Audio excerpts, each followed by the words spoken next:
Good afternoon. My name is Nathan Hochman. I'm the Los Angeles County District Attorney. Today we will be giving you an update on the case of People versus Lyle and Eric Menendez. With me up here we have Assistant Head Deputy Habib Balian. We have Assistant District Attorney Maria Ramirez. We have Deputy District Attorneys Ethan Milius and Seth Carmack. As promised, after I became District Attorney on December 3rd, we have put in the hard work to understand the Menendez case. We've reviewed over 50,000 trial transcript pages from 2 months-long trials that the Menendezes had back in the early 1990s. We also have spoken to defense attorneys. We've spoken to the prosecutors. We've spoken to law enforcement. We've even spoken to every Menendez family member who wanted to speak with us. So we've done the hard work to understand the Menendez case. And right now, the Menendez case is on 3 parallel tracks. The first track is a habeas track. That is a motion that was filed in May of 2023, where in that motion, the Menendezes are saying that they have effectively new evidence. And we'll get into this in more detail in a moment. New evidence that militates and warrants and justifies a new trial. The second track is a petition for clemency that the Menendezes have taken directly to Governor Newsom. Governor Newsom has the constitutional power, and it's unilateral, to grant that petition of clemency and commute the Menendez's case and release them immediately. He has that power today. He's had that power since 2019. He can exercise it. However, he has no deadline. There's no court hearing, and there's no appeal from his exercise of that power. And the third track is a track called resentencing. Resentencing is a somewhat California notion. There's not too many states that have a resentencing statute. The resentencing gets triggered by a district attorney's motion, or in some circumstances, the motion of a court. And that motion, unlike a habeas motion, where a habeas motion will focus on the trial itself, a resentencing motion focuses on that trial but goes beyond that and deals with rehabilitation and other factors. Today we're going to focus in 2 different things. The first is, in order to explain the procedures that the Menendez case has gone through, we have created a video that can be accessed at our website, which is da.lacounty.gov. Again, that's da.lacounty.gov. And that video actually does an anatomy of the Menendez case. And it takes the case from the murders itself back on August 20th of 1989 through the investigation into the charges that were filed in the arrests. Then it looks at the motions that were filed by the Menendezes prior to the trials. Then it looks at the first trial, which resulted in hung juries. Then the second trial, which resulted in convictions for first-degree murder of both Jose Menendez, the father, and a separate first-degree murder conviction for Kitty Menendez, the mother, as well as a conviction for conspiracy to commit murder and certain special circumstances allegations of lying in wait and multiple murders. That video then continues on, though. It goes through the penalty phase, where the Menendezes were either facing the death penalty or life without the possibility of parole as determined by a jury. Then the sentencing. Then it actually goes through the various appeals, the direct appeals, all the way up to the California Supreme Court. The first habeas petition, again, with the California Supreme Court. The federal habeas petitions with a U.S. District Court and a Ninth Circuit Court of Appeals. In all those situations, as you will hear, the Menendezes have raised many of the same exact arguments that they raised in the current habeas petition. Those arguments have been heard by a variety of courts, from the trial judge to the direct appeal Court of Appeals in California Supreme Court, to the California Supreme Court again, to the federal courts. They've considered these arguments, and they have been routinely and repeatedly rejected. So we have the video that is coming out and go through this procedural history so that people can actually learn from the Menendez case and help and actually educate themselves on the criminal justice system. What I've said very often is if the Menendez case is the portal by which people come into the criminal justice system and show an interest in it to find out what's happening, then hopefully they will educate them further about what happened not just in the Menendez case, but criminal cases that are occurring throughout this entire county, this state, and this country every single day. So the video is coming out today, and it'll be out on our website. The second thing that we have done today is that we have filed an informal response in connection with the habeas motion. As I mentioned before, there are these three parallel tracks: the habeas, the clemency, the resentencing. Again, the clemency is up to the governor. Resentencing we will be dealing with in the future, in the next coming weeks, with our response. But today we have filed the informal response on the habeas petition. Now, something you need to know about a habeas petition. It's not the direct appeal. The Menendezes have already had their direct appeal through the California Court of Appeals and California Supreme Court, and they have lost. They've even had one level of California habeas, which they lost, and one level of federal habeas, which they've also lost. So now they've come back for a second California habeas petition. And in coming back for that, they have basically said there are two new pieces of evidence, along with their arguments, that justify them getting a new trial.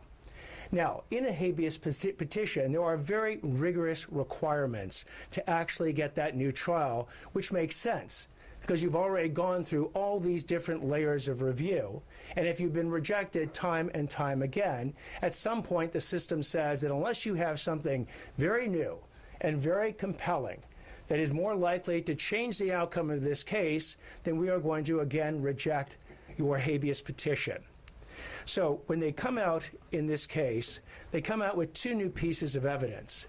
One piece being an undated photocopy of a letter purportedly sent by Eric Menendez to his cousin Andy Cano at approximately December 1988, although there's no date on the letter, in which it discusses sexual abuse that was being experienced by Eric, perpetrated against him by his father at that time. That's the one piece of evidence that they've come forward, but they also came forward with a second piece of allegedly new evidence. The second piece of new evidence was a declaration by Roy Rossello, who basically said that in the early 1980s, he had been sexually abused by Jose Menendez. But the standard to actually have a successful habeas petition requires that you meet all of the following requirements. You have to show that it's new evidence. You have to show that it's timely, that it was evidence that could not be discovered at the time of the trial, but only could be discovered after the trial. You have to show that you did not engage in any substantial delay between the time you learned about the evidence and the time you brought your motion. The evidence has to be admissible, and the evidence has to be credible. Now, the overall argument about this new evidence, again, new evidence effectively dealing with sexual abuse that Eric Menendez experienced by his father, or a gentleman named Roy Rossello experienced by Jose Menendez, the defense has now argued the following. They've said to resolve this case, jurors had to decide a single critical question: was Jose Menendez molesting his sons? The problem with saying that that is the critical question in the Menendez trial is that it's wrong. The jury never, in any of the two juries, had to resolve the question of whether the Menendez brothers were sexually molested. In fact, the counsel, Leslie Abrahamson, 30 years before, during these trials, properly framed where sexual abuse comes into play. What she said back then is that we have never said that because you're abused, you're justified in killing your abuser.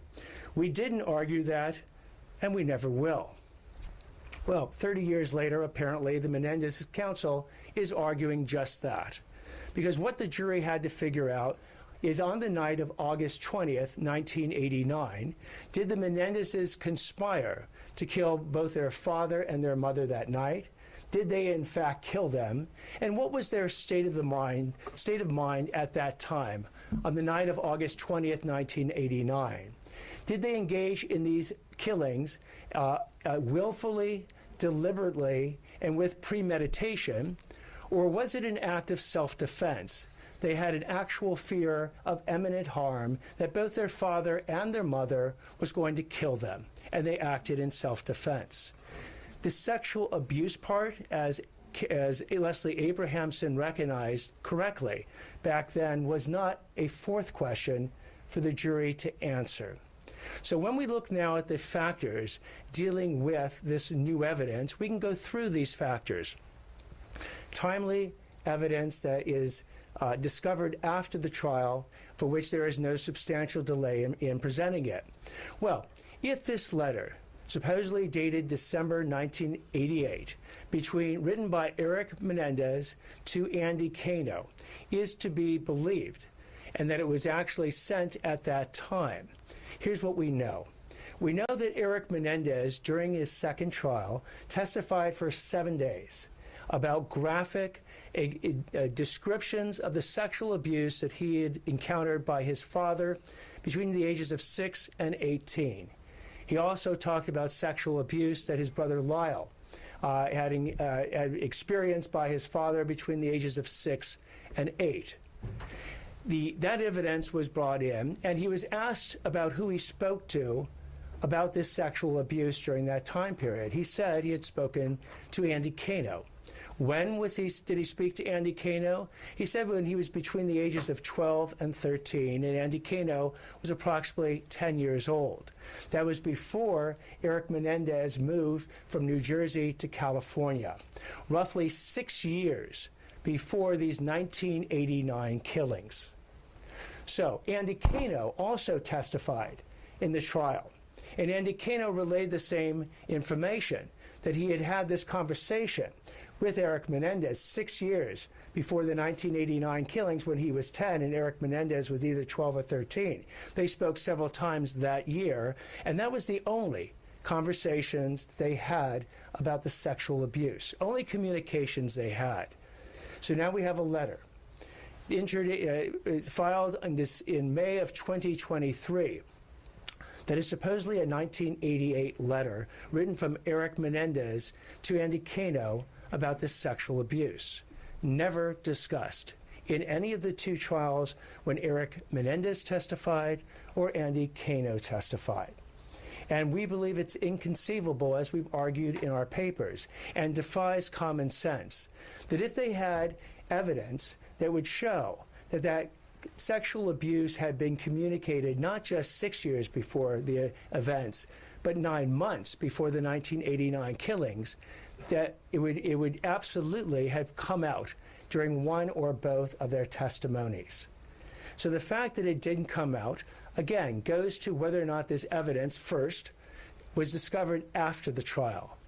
If Eric Menendez wrote this letter, he had it or knew about it, or Andy Kano had it and certainly knew about it by the time of the 1993 trials.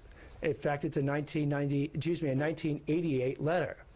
They would certainly have it by the time of the 1995 trials.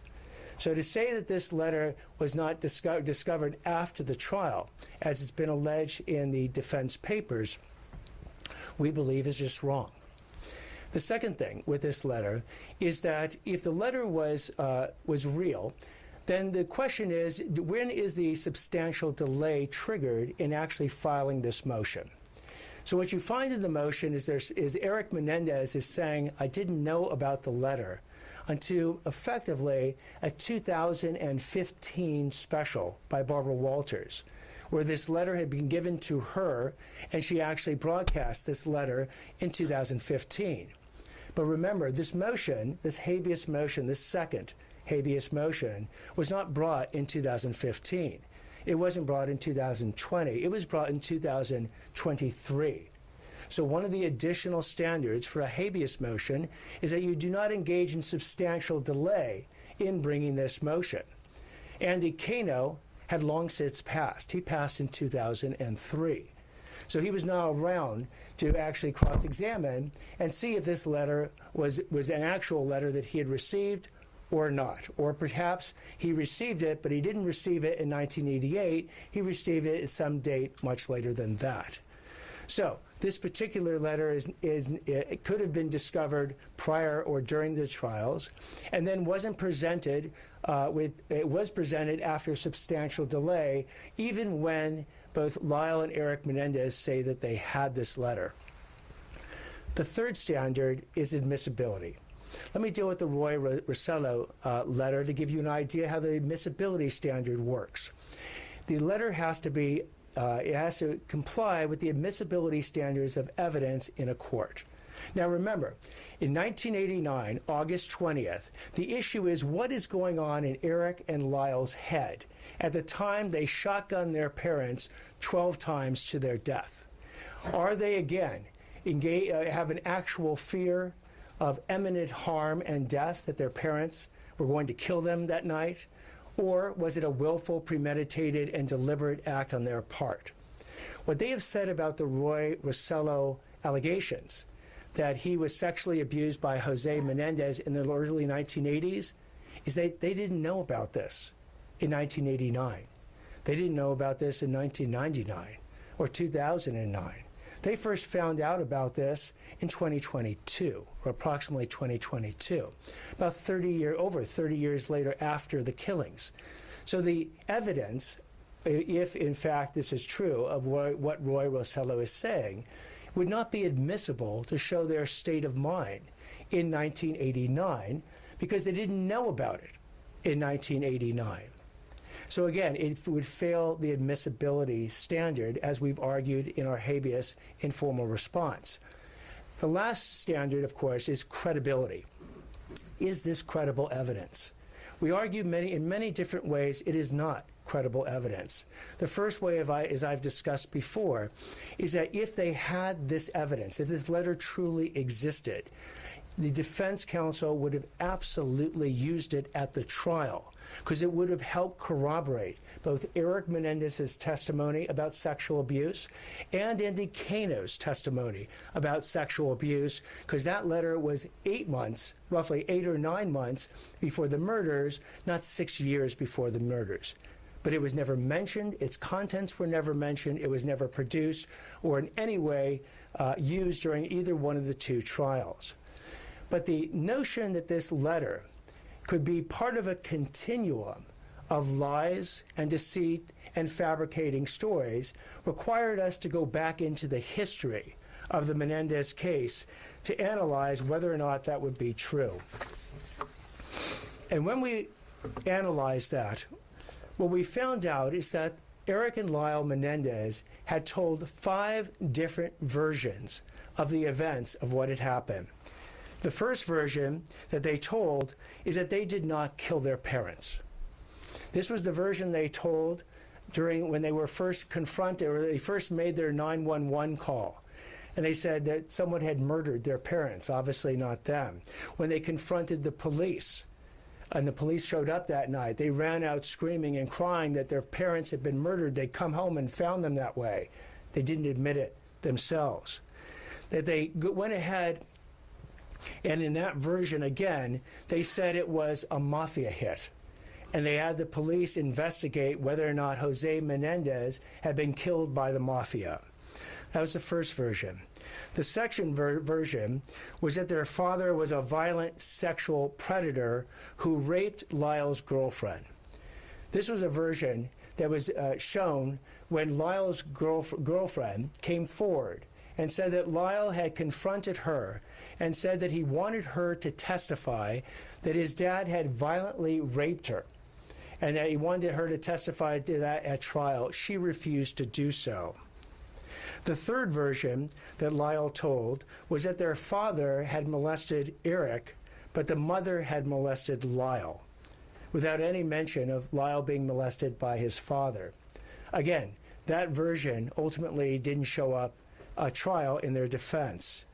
The fourth version is that Eric and Lyle were both molested by their father, And the fifth version is that both their father and their mother were going to kill them the night of August 20th, 1989, which is why they shot them first.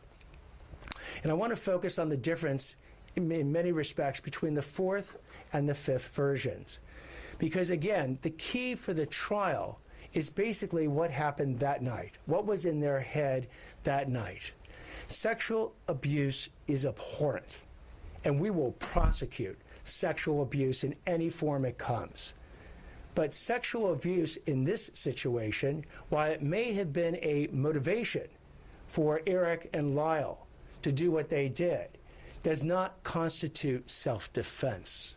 And that's why Leslie Abrahamson said back in 1993 that sexual abuse does not justify killing your parents, and that they would never argue that. So, what happens in this continuum as we analyze some of the examples of the lies and the differing stories that have been told is that we actually saw stuff that was lied about before the killings, at the time of the killings, and in the months and years afterwards. And this evidence ranges from everything, including days before the killings. The Menendezes didn't go ahead and get their shotguns in Los Angeles and use their real names. They drove down to San Diego and used a fake ID and a fake address of one of Lyle's friends. Hours before the murders happened, they came up with a pre-planned alibi where they had actually gone ahead and contacted one of their friends to say that they were going to go to Batman the movie that night, and they would meet the friend afterwards at the Taste of LA event.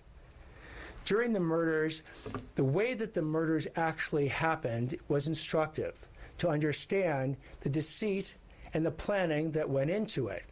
There was over 12 shotgun blasts that occurred that night. One of the shotgun blasts was to Jose Menendez through the back of his head. After he was dead, there were shotgun blasts to each one of his knees. The shotgun blast to the mom initially didn't kill her. She actually ended up lying on the ground, groaning and bleeding in pain. And that's at the point where Lyle and Eric Menendez had run out of ammunition, reload, and Lyle puts the reloaded shotgun up to his mother's face and pulls the trigger, thus staging it at the time like a gangland hit, which then becomes their deceit and lie in the ensuing months that occurred. Then you had the deception that occurred where they hid the evidence of their crime. They had the wherewithal that night before they left the house to pick up each one of the shotgun shells that had been expended. They then had the shotgun shells with them. They had the bloody clothing and the shotguns. And they proceeded to go to Mulholland Drive to dump the shotguns and to a car wash's dumpster to drop off the shotgun shells and their bloody clothing. Then they decided to execute the pre-planned alibi. Again, the deliberate, premeditated state at this point where they went ahead and they actually went to the movie theater to get the tickets for Batman the movie. Turns out that they couldn't get the 8 o'clock tickets because it was already past 10 o'clock. Then they called their friend to meet him at the Taste of LA, but by the point they got there, he'd already moved on. Then they actually called a friend to meet him again in another restaurant, and they never show up. Eventually, that friend comes to the house later that night, only to see police tape around the house. Now, after they were arrested, the Menendezes also tried to suborn perjury in a number of different respects. They contacted one of Lyle's girlfriends, Tracy Baker, gave her an actual script, a script that was actually found by the police, where it said that they wanted her to testify that Lyle's mother, Kitty Menendez, had poisoned them, had poisoned the whole family. She actually did testify to this extent in the first trial, but didn't testify to this in the second trial. They also contacted one of Eric's friends, Brian Eslamania, and asked him to falsely testify that Eric and Lyle Menendez were so fearful of their parents the weeks before the murders that they tried to borrow a handgun from Eslamania. He wouldn't testify to this. They also, again, as I mentioned before, asked a different girlfriend of Lyle if she would testify that Jose Menendez had violently raped her, and she wouldn't do that either. Finally, when it dealt with the handguns themselves, the Menendezes both testified that they had gone to the Big Five Sporting Goods in Santa Monica to actually buy handguns before they switched to the shotguns. But it turns out the Big Five Sporting Goods in Santa Monica in 1989 didn't sell handguns. So we looked at, again, the credibility of the letters, and particularly this Andy Cano 1988 supposed letter, weighed it in the continuum of lies, and it calls into drastic question whether or not this is in fact a 1988 letter written by Eric Menendez to Andy Cano about this sexual abuse. But again, even if it is, it's not timely because it was not presented at the time of trial. They substantially delayed in bringing this motion from at least 2015 to 2023, and in certain respects, it's also not admissible, which is why we conclude in our informal response that the court should deny the current habeas petition by the Menendez brothers. And if the court decides not to deny it at this point, the next motion or move for the court is to order what's called an order to show cause. Then we will file this again, this response, in response to the order to show cause. The Menendezes can reply, and the court can rule at that point or have a hearing in the habeas matter. So this is what we have been up to with respect to the habeas petition. Again, as I mentioned before, the governor has the clemency petition on his desk, and he can do whatever he wants, whenever he wants, and we will be dealing in the next couple weeks with the resentencing issue. Let me stop at this point and take questions, and at the end of this, I'll have Maria Ramirez address the Spanish-speaking audience on these issues. Yeah, the family right here has been pushing for this. What did you tell them when you told them that you weren't going to support it? So what I said to the family is that I would listen to them, and we did. We met with the family for hours, and I heard all the issues that they have, and all the concerns that they have, and all the experiences that they shared with me during those conversations. Much of that deals with rehabilitation. Rehabilitation is not an issue for the habeas motion, and I want to make that crystal clear, that all the talk about rehabilitation will be talk that will be focused on in the resentencing motion. But as I mentioned before, the habeas motion focuses on the evidence at trial and any new evidence that might materially affect the outcome of that trial. Yes? It seems that your examination of the case file so far has been significant. You demonstrate clear mastery of what you've seen, but it also sounds like you're casting doubt on the brothers' assertion that they were serially sexually abused by their father. Again, what we have done is we've gone through all the evidence at the trial, which is the evidence that we have to work with. We looked at any testimony that was given by Eric and Lyle Menendez in the first trial, or just Eric Menendez in the second trial. We looked at all testimony that was given in support of the defense in either trial. We looked at any additional statements that we were given of people who had any level of percipient knowledge of the sexual abuse. We certainly looked at any other circumstance that deals with this question. And in looking at that, again, as I point out, that was the fourth version of what was told by the Menendezes in real time back in the 1990s. So having reviewed 50,000 pages of documents, etc., do you personally now believe that they were not sexually abused by at least Jose Menendez? What I believe is that they testified to that sexual abuse. They absolutely testified to it in great detail. I also understand that when it came to any corroborating information about that sexual abuse, it was extremely lacking. In fact, there were other and the fact that it was their fourth version. In other words, they didn't come out initially and say, we killed our parents because our father sexually abused us. They didn't go ahead and when they got arrested, tell anyone that. They were saying it was a mafia hit and somebody else did it. They then, once they were arrested, they didn't again come out initially and say, my father sexually abused me. In fact, just the opposite. They were trying to say Lyle's girlfriend was violently raped by the father. Then the next version wasn't that the father sexually abused both of them. The father sexually abused Eric, but the mother sexually abused Lyle. So then you finally, and then you had, as you're aware, the Dr. Oziel tapes, where they didn't believe those tapes would ever be made public. But in those tapes, where Eric had gone to Dr. Oziel because he was suicidal and he needed to tell someone that he had actually killed his parents. At no point in any of those conversations that occur in late 1989 does Eric say that he was sexually abused by his father and that was any reason or played any role in what happened. Lyle, who's also interviewed by Dr. Oziel on tape, doesn't discuss that as well. And with respect to the mother, here's what they told Dr. Oziel. They said that they had killed the mother because they didn't want her to be a witness to the crime. That was reason one. The second reason they killed the mother is they thought that she was leading such a miserable life because the dad was cheating on her that they basically thought that they were doing her a favor, which was the third reason, which is effectively a mercy killing, whereas Dr. Oziel testified euthanasia as to why they were killing the mother. At no point do they tell Dr. Oziel the father was sexually abusing them and the mother condoned it. So just to be crystal clear, you're saying that the evidence does not exist that they were sexually abused by either parent? What I'm saying is that the evidence, to the extent that evidence can include their own testimony, certainly that evidence exists.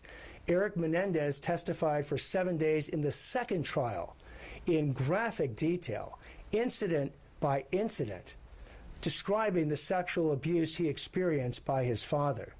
Andy Cano talked about a conversation he had when he was 10, not when he was 16, but when he was 10, and Eric was 12 or 13, where Eric was describing that sexual abuse. So if you're asking, was there evidence presented in the trial about it, there certainly was. If you're also asking me, has new additional evidence come out about that beyond the Andy Cano letter? There is none, or at least it certainly hasn't been discovered by the prosecution and hasn't been presented by the defense. Yes. Have you tried to authenticate that letter?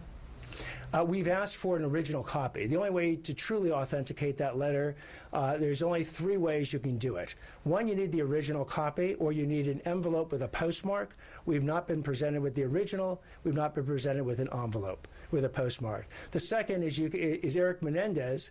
He himself, in a declaration under penalty of perjury, has said that he wrote that letter in December of 1988. And the only third person who could probably authenticate that is Andy Cano, who passed away in 2003. Mr. Attorney, do you believe that the Menendez brothers should be freed?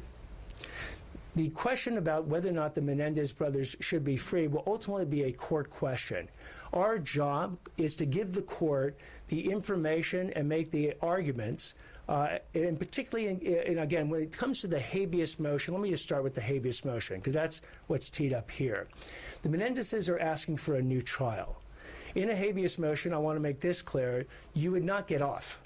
You would not get released if you win the habeas motion. You would get a new trial, which is why I've gone through the trial evidence to show you where the new evidence overlaps with where all the voluminous trial evidence already exists.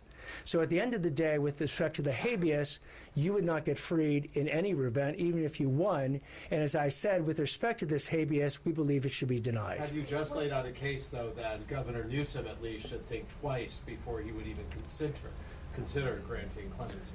I hope what Governor Newsom will do is what we have done. Certainly, we will, if he doesn't already have the 50,000 plus pages of trial transcripts, we'll make that available to him.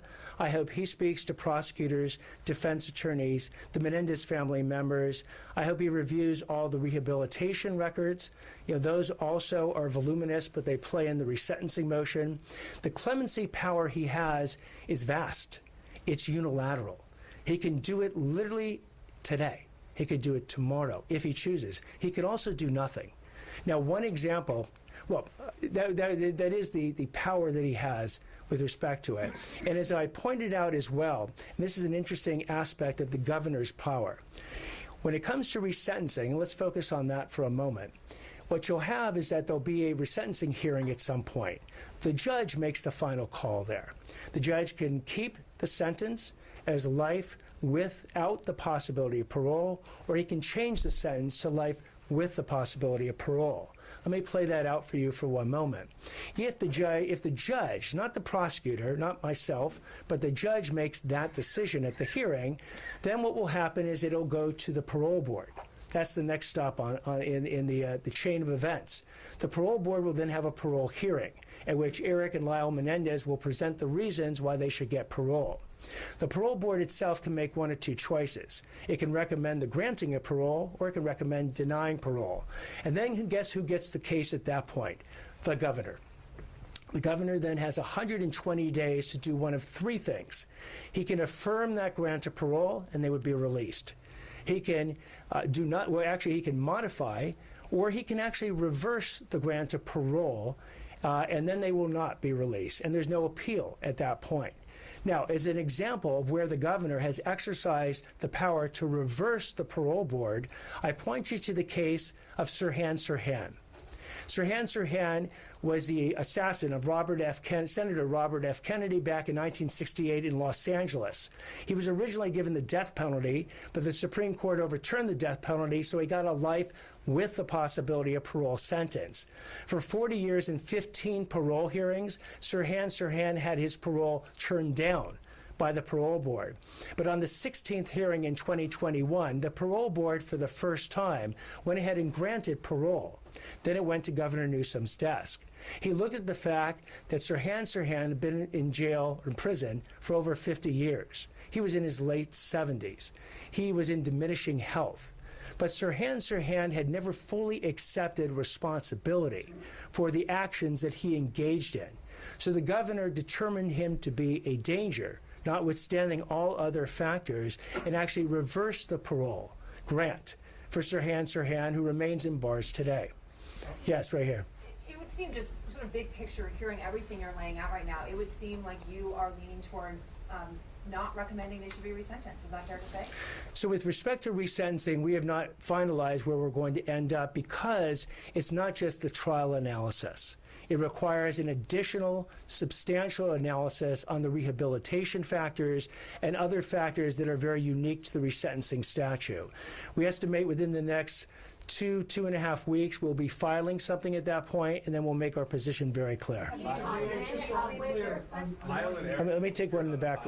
Hold on one sec. Let me take one in the back. You're essentially saying that the Cano letter is not admissible, and the Rosello declaration is not admissible under the habeas structure. Is that right?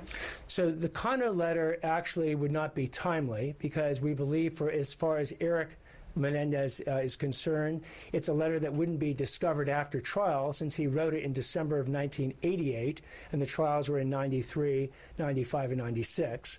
As for Lyle Menendez, it would not be admissible, because, again, it's an out-of-court statement, not dealing with Lyle's situation, but dealing with Eric's situation. For the Roy Rosello declaration, we're saying that is inadmissible, because a declaration about incidents that occurred between Roy Rosello and Jose Menendez in the 1980s that the Menendez brothers didn't know about to the 2020s, we don't believe could influence their state of mind when they actually killed their parents. So it couldn't play a role in self-defense or premeditated murder. Yes. When it comes to the factors and the assessments that you've outlined today as it relates to the habeas petition, can you elaborate on whether any of those factors and assessment will play into your review of the case when it comes to resentencing and other factors that you would consider? So yes, we'll certainly look at many of the much of the evidence that we've discussed today as it pertains to the trial. But the resentencing motion goes beyond that. It really focuses as well on rehabilitation. It focuses on other factors that are identified in the resentencing statute. And that requires this additional analysis, which we are in the process of engaging in, and then we will finalize our position within the next 2 to 2.5 weeks. Yes, right next to you. Hold on one sec. Governor Gavin Newsom has previously said he is waiting for you to review the case before taking a position on potential clemency. So what would you tell him outside of the fact that you want him to review the case? Would you give him your thoughts and opinions? So I tell him to review, I think it's 88 pages, the 88 pages that we have filed today as a starting point, as well as the voluminous exhibits we include with it, including a lot of the trial transcripts, so that he can review for himself what went on at the trial. We will also, when it comes time for resentencing, deal with the rehabilitation aspect. We'll provide Governor Newsom with all that information as well to review. He can find some other source that he wants to review, talk to anyone he wants to talk to add to his database of how he wants to make his decision. But ultimately, the governor, again, he has absolutely unilateral, full power, constitutional power to commute that sentence. He can, and again, you might have the issue coming up on a parole issue if it comes through that path, but the clemency power exists separate and apart from habeas and resentencing. A question over here. So when it comes to rehabilitation and resentencing, Lyle and Eric just did a podcast. They came on, and it's two angry men. I don't know if you had a chance to hear it, but essentially they talk about their whole rehabilitation process that they've been through, all the work that they're doing with people, all the brutalization that they face behind bars. And I wonder what your thoughts are about that, because I know you've been looking into it. So part of a good amount of the rehabilitation evidence was in the original resentencing motion filed by the prior district attorney. And you can go, it goes on for tens of pages, detailing the rehabilitation that both Eric and Lyle Menendez have done over the last 30 plus years while in prison. To the extent, I don't know if they said anything, I have not viewed this podcast beyond what's already in the prison records that are very detailed about what went on in the prison. But again, to the extent that they want to supplement any information that the court's going to have, I'm sure through their counsel they'll do that. And do you believe that they've been rehabilitated based on all you've looked at? Again, in our resentencing position, we will deal with the full scope of our thoughts dealing with rehabilitation in the context of resentencing, because that's what's important. The resentencing statute focuses certainly on rehabilitation, but other factors, and we will make our position known like we've done it here today in the habeas position when we file our papers. Last question. Let me take another question back there. There are many Menendez supporters all over the world who believe that they were sexually molested, and they say they've served more than 30 years. Isn't that enough? They'll obviously be very disappointed after this news conference. What would you like to say about that? So what I would say again is that there are three different paths that the Menendez case is on right now. This particular path of habeas is a very specific path with very rigorous standards on how you get a new trial. Again, even if they won the habeas motion, they would not get out. They would just get a new trial. And we've gone through it fairly methodically in this press conference, and even more methodically in the informal response we submitted today, to explain why we do not believe under these rigorous standards they qualify to get a new trial. Again, much of what they are arguing in this second habeas position has been already brought to a trial judge who's rejected it. The direct appeal, which is the California Court of Appeal and the California Supreme Court, which has rejected it, back to the California Supreme Court with the first habeas petition, then over to the U.S. District Court and the Ninth Circuit Court of Appeals, rejected. So most of the arguments they brought in, other than those two new pieces of evidence, have been rejected by every single court that has heard them.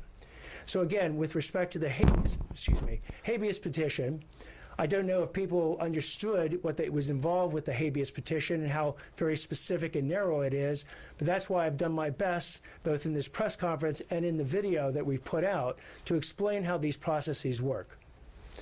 Yes, over here. The previous district attorney wrote letters to Governor Gavin Newsom in support of the brothers' bid for clemency. Would you do the same? I'll let our filings speak for themselves. So if the governor, and I'm sure that if the governor wants to get a hold of my informal response today, if he wants to get a hold of any pleadings we file in the resentencing case going forward, if he calls me up, I'll be happy to send to him, but they're available publicly. And in fact, we'll put them on our website, da.lacounty.gov, and the governor can access them there. Have you made a decision yet, even if you're not telling the press?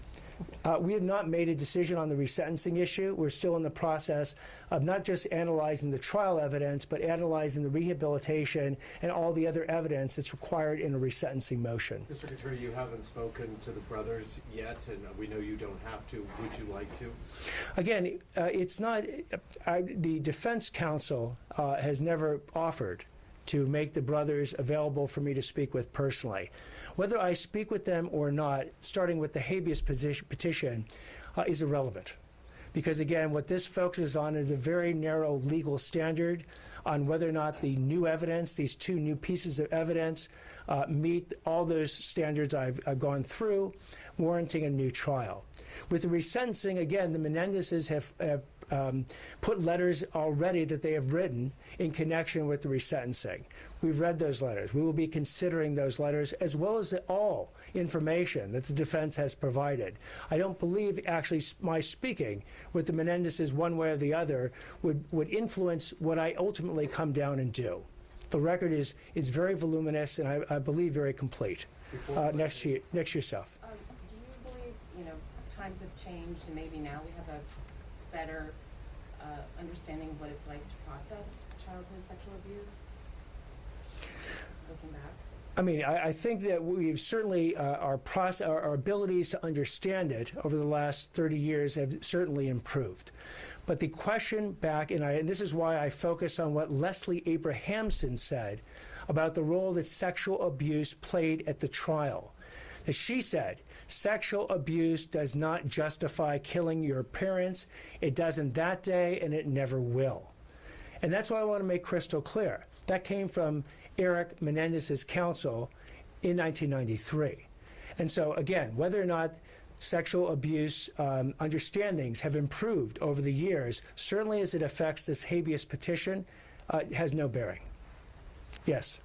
So, in terms of your doubts regarding the sexual abuse defense, just how much will that factor into the resentencing decision, whether or not the brothers were sexually abused? Again, everything I've said today will certainly be part of what we consider in dealing with the resentencing motion, but we're going to go well beyond this. Today's focus has been on the trial and the evidence presented at the trial. The resentencing motion will consider that certainly, but then keep going over the next 35 years beyond that. Let me take one more question. Sir, any feelings about? Actually, in the corner there. In meeting with the Menendez relatives, what are your thoughts on what they've had to tell you? And have you also met with Milton Anderson, Kitty's brother? So my thoughts about, again, the meetings that I had with the Menendez family members, it lasted approximately 3 hours. Each one of them was invited and did to say to me anything they wanted to say, for as long as they wanted to say it. And we sat there, we listened, we took notes, and we understood what they were saying. I then thereafter had a phone call with Milton Anderson. I had never spoken to him personally until that phone call. Had that phone call, I invited him to say whatever he wanted to say, and he did. That forms part of the compendium of evidence that we will consider in the resentencing motion. It actually does not affect one way or the other the habeas petition that we have filed our informal response today. All right, thank you all very, very much. I very much appreciate it.